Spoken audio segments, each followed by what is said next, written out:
Reduce किया जाता है स्ट्रेस जो लोगों के माइंड में होता है। ऐसी बहुत सारी टेक्निक है जिनके द्वारा हम जब ओवरबर्डन हो जाते हैं या हम ज़्यादा वरीड हो जाते हैं, एंजाइटी हमें क्या लगती है घेर लेती है, तब ऐसी स्टडीज यानी ऐसे मेथड्स, ऐसी टेक्निक्स का यूज़ करते हैं, practice that individuals use to cope with और रेड्यूस स्ट्रेस। इनका सहयोग लेके, इनकी कॉपरेशन से हम अपने स्ट्रेस को दूर कर सकते हैं। इट इन्वॉल्व्स, इसके अंदर कुछ चीज़ें जुड़ी होती हैं, आइडेंटिफाइंग सोर्सेज ऑफ स्ट्रेस।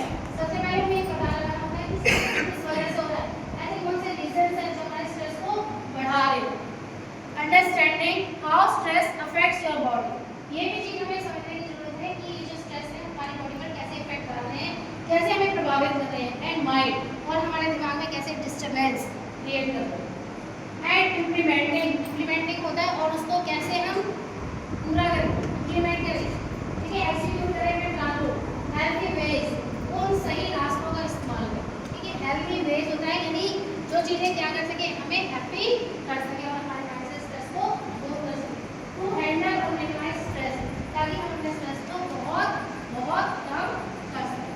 बिल्कुल जीरो पे तो नहीं लाया जा सकता, लेकिन उसकी मात्रा को बहुत ज़्यादा कम किया जा सकता है।